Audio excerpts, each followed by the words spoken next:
Nós vamos começar agora com o estudo da chamada ótica geométrica.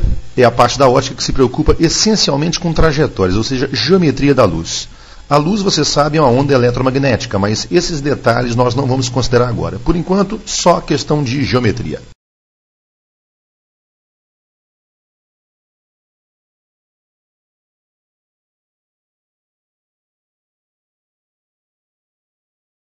Diante da luz, o meio pode apresentar três comportamentos distintos. O meio é chamado de transparente, quando permite a passagem de todos os raios luminosos em trajetórias bastante regulares.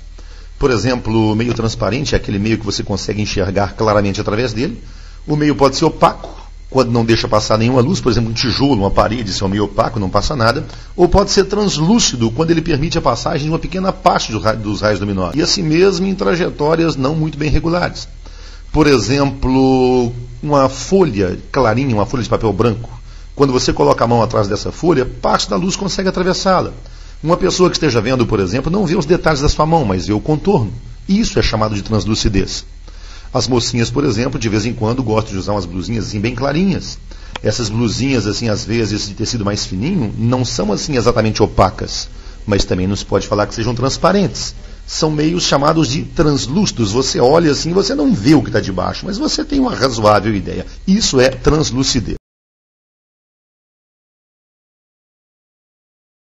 Um meio é chamado de homogêneo, quando mantém as mesmas propriedades em qualquer posição, em qualquer lugar.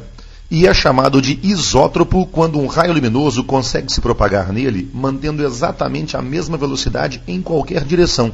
Olha só o nome, iso igual, tropia, caminhar. E quando o meio é, ao mesmo tempo, homogêneo e isótropo, nós o chamamos de meio ordinário. Meio ordinário ou meio refringente. A esmagadora maioria dos casos de ótica acontecem em meios ordinários ou refringentes. Nossos olhos são órgãos sensíveis à luz. Se os olhos são sensíveis à luz, tudo que você está vendo é uma fonte luminosa. Você vê o seu computador na sua frente, ele é uma fonte luminosa. Você vê uma lâmpada, é uma fonte luminosa. Agora, entre, por exemplo, a tela do seu computador e a caixinha de som pela qual você está me ouvindo, existe aí, quanto à fonte luminosa, uma diferença considerável. A tela do computador emite luz própria. É uma fonte luminosa chamada primária. A caixinha de som não tem luz própria. É uma fonte luminosa chamada secundária. Então, olha só. Tudo que você pode ver é fonte luminosa. Se emite luz própria, primária. Se não emite, secundária. Secundária, a quantidade de fontes secundárias é uma coisa absurda. Quase tudo é fonte secundária. E as fontes primárias, por sua vez, um grupo bastante menor, elas podem se dividir em dois subgrupos. Uma fonte pode ser chamada de incandescente, quando emite luz através de aquecimento. Qualquer coisa muito quente emite luz. Por exemplo, quando você coloca fogo em alguma coisa, aquilo que você chama de chama, o fogo em si, é simplesmente um gás superaquecido. Todo material superaquecido emite luz. Então isso é uma fonte luminosa primária incandescente. E as que não se aquecem, aliás, para emitir luz, são as chamadas de luminescentes. As luminescentes se dividem em diversos grupos diferentes. Por exemplo, nós temos as chamadas fosforescentes. Fosforescente é aquele material, por exemplo, que depois de exposto à luz, permanece brilhando durante alguns minutos. Por exemplo, aquelas estrelinhas, aquela nave espacial, a lua que você tem empregadas ali no teto do seu quarto, aquilo é fosforescência. Existe a chamada fluorescência, emissão de luz através de gases. Essas lâmpadas que nós usamos são chamadas de fluorescentes. Existe a quimioluminescência, são reações químicas que emitem luz. Por exemplo, a última moda agora é aquela pulseirinho, aquele colarzinho que brilha de noite. É uma beleza para você não perder sua namorada, por exemplo, na boate. Tá? Aquilo é quimioluminescência. Existe bioluminescência, são seres vivos que emitem luz, igual um pirilampo, vagalume, peixes de grandes profundidades também costumam ter luz própria. Existe a chamada triboluminescência, que é a emissão de luz através de atrito. Por exemplo, o açúcar, sabe o açúcar cristal? Se você pegar e esfregar bastante na mão, assim, num ambiente bem escuro, ele brilha, ele emite luz. Isso é a chamada triboluminescência.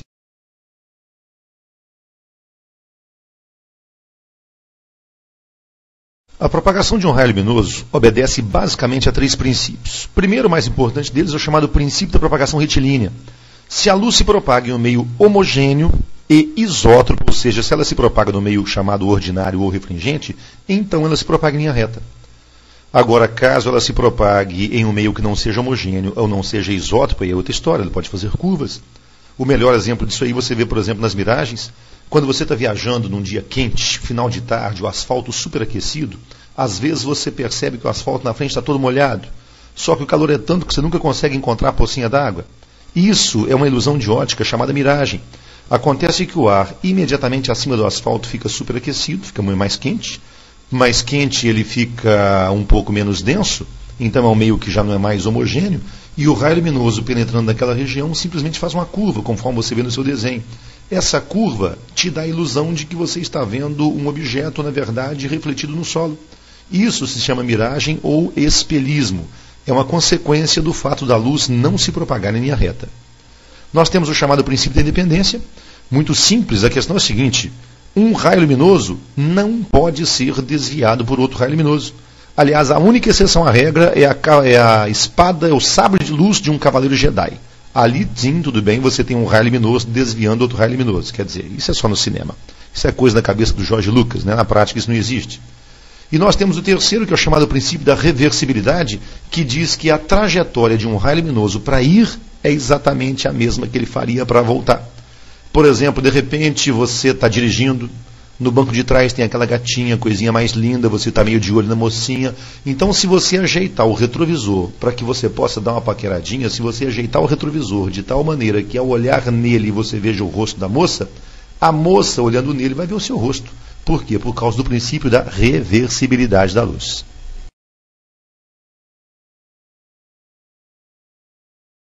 O fato da luz se propagar em linha reta traz uma série de consequências. A primeira delas é a formação de sombra e penumbra.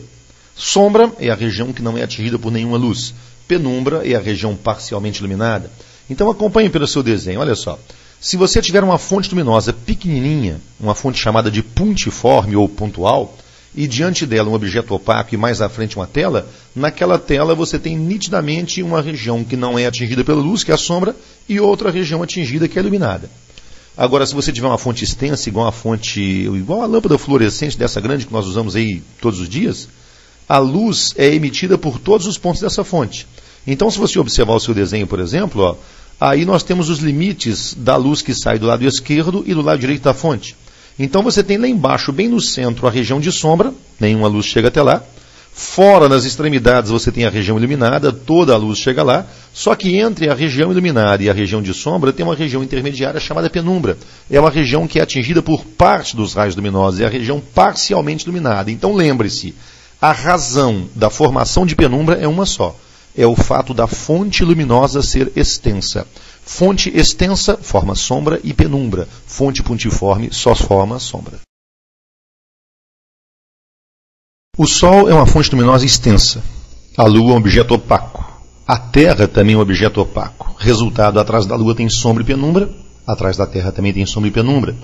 De vez em quando acontece da Lua passar a meio caminho entre o Sol e a Terra. Quando isso acontece, a sombra e a penumbra da Lua são projetadas na Terra. Nós chamamos isso aí de eclipse de Sol.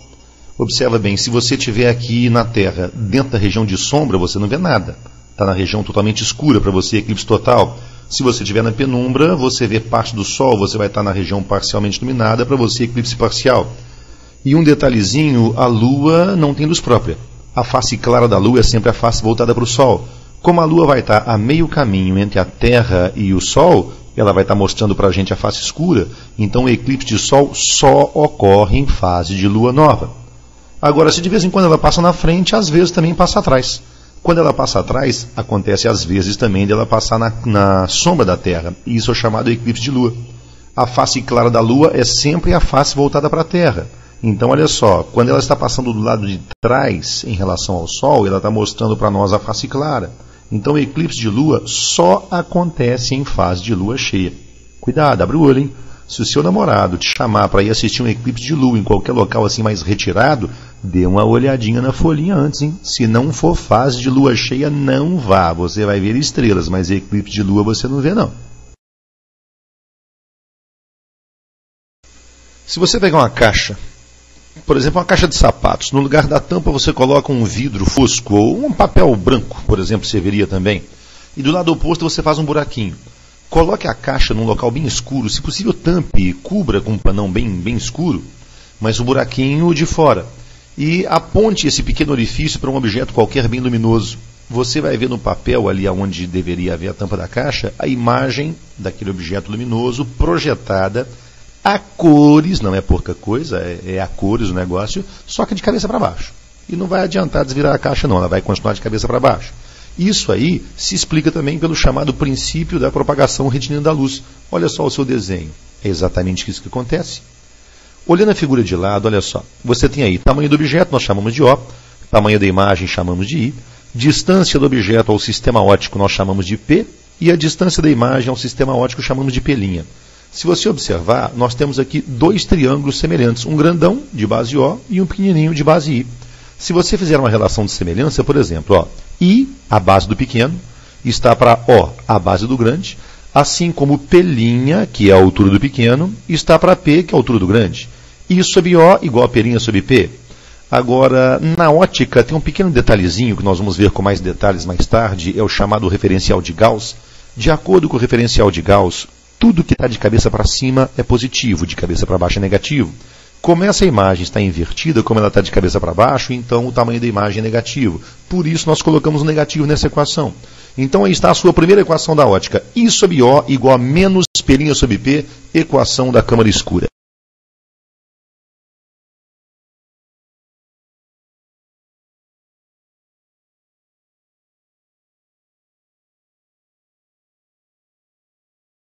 Newton descobriu, já faz aí uns 300 anos mais ou menos, que se você fizesse um feixe de luz solar, luz branca, atravessar um prisma, do outro lado sairia vermelho, laranja, amarelo, verde, azul, anil e violeta.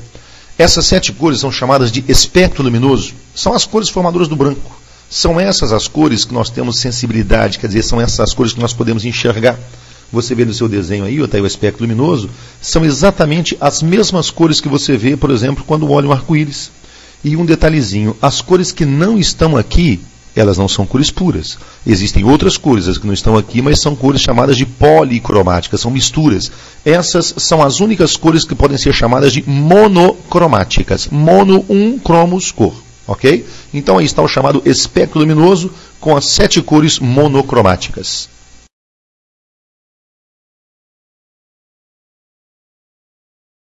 Observe o papel em que você está escrevendo.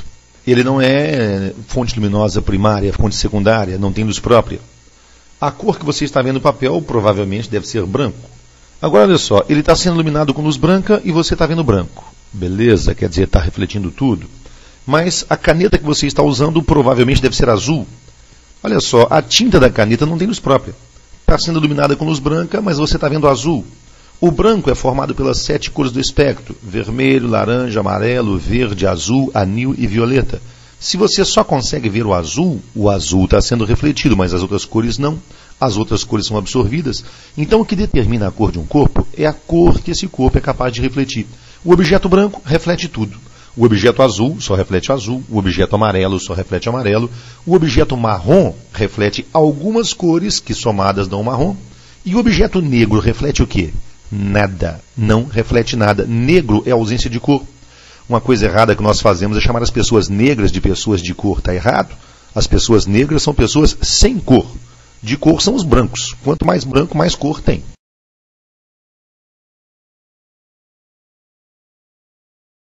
Um detalhe muito importante, o que nós estamos falando de cores aqui funciona maravilhosamente bem para a luz. Nunca tente fazer isso com tinta, com pigmento, com um lápis colorido, é diferente. Quando você coloca, por exemplo, 2 cores diferentes em termos de luz em cima de um objeto, você está somando as 2 cores. Agora, quando se faz mistura de cores com pigmentos, a coisa é um pouquinho diferente. Por exemplo, um pigmento amarelo. Ele é amarelo porque só reflete o amarelo, as outras cores ele absorve. Então ele só é amarelo porque ele retirou do branco as outras 6 cores. Então quando você obtém cores com pigmentos, você não está somando cores, você está subtraindo cores. A diferença você percebe muito bem se você misturar todas as cores. Se você pegar luz de todas as cores possíveis e misturar, o resultado é branco. Se você pega pigmento de todas as cores possíveis e misturar, o resultado é preto. Então, misturou cor com luz, você está somando. Misturou cor com pigmento, você está subtraindo. Cores primárias são aquelas que misturadas te permitem obter todas as outras cores. Em se falando de luz, por exemplo, as cores primárias são vermelho, verde e azul. Você sabia que o monitor daí que você está olhando agora do seu computador só emite vermelho, verde e azul? Faz uma experiência, pega uma lente, chega bem pertinho do monitor e examina. Se você não tiver a lente, molhe um pouquinho o dedo e joga uma gotinha de água na tela. Cuidado, não vai deixar cair água lá atrás que dá um curto-circuito no seu aparelho. Uma gotinha de água na tela, ela forma uma lente convergente. Olhando através dela, você vê a tela ampliada. Presta atenção para você ver. Você vai ver uma série de pequenos buraquinhos na tela. Todos eles ou são vermelhos, ou verdes, ou azuis. Afinal de contas, essas cores são chamadas primárias porque, misturadas em doses convenientes, te permitem obter todas as outras cores. Cores complementares são aquelas que, duas a duas, dão branco. Para você saber quais são, nós temos aí o chamado triângulo de Maxwell. Observe aí na sua folha ou no seu monitor. É um triângulo onde no centro se coloca o branco e você faz aí 3 retas ligando cada vértice ao lado oposto. Então essas retas cortam o perímetro em 6 pontos. Agora observe bem que lá do espectro luminoso você tem 7 cores. Uma das cores do espectro não entra no triângulo de Maxwell. A cor que não entra é a frutinha. A frutinha não entra no triângulo de Maxwell, quer dizer, laranja fora. Então, colocando as cores na ordem que elas aparecem, você tem vermelho, amarelo, verde, azul, anil e violeta. Então, se você observar bem, as cores ligadas por uma reta dão branco. Vermelho mais azul dá branco, amarelo mais anil dá branco e violeta mais verde dá branco. Por exemplo, a nossa atmosfera tem uma tonalidade azulada por causa de um gás chamado nitrogênio. O nitrogênio dispersa muito azul. Então o azul é uma cor que se dispersa com muita intensidade na atmosfera e ela obtém então essa tonalidade azulada que a gente conhece.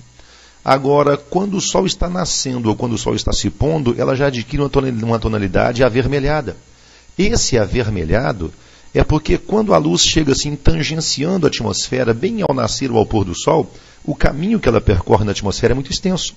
O azul é uma cor que tem uma dificuldade muito grande em atravessá-la. Então o que acontece é que a luz que vem é branca. De repente ela perde o azul, por causa do longo trajeto na atmosfera. O que sobra, branco menos azul, é vermelho. Afinal de contas, de acordo com o triângulo de Maxwell, se vermelho mais azul é branco, branco menos azul é vermelho. Então aí está a causa da atmosfera avermelhada ao nascer ou ao pôr do Sol. Existem diversas maneiras de se obter a cor branca. Você pode misturar as 7 cores do espectro, você tem o branco. Você pode usar aqui as cores complementares, vermelho e azul dá branco, amarelo e anil dá branco, violeta e verde também dá branco. Ou uma outra maneira também é provocando uma intensa dispersão dos raios luminosos. Todas as vezes que a luz sofre uma dispersão muito intensa, o resultado é o branco. Por exemplo, uma nuvem é formada por microgotículas de água. Cada uma delas é quase que perfeitamente transparente, mas como elas se reúnem em grande quantidade, a luz passa por ali e sofre uma intensa dispersão, o resultado é o branco.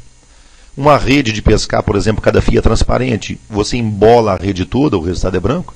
Você sabia que a maioria dos tecidos brancos são feitos com fios transparentes?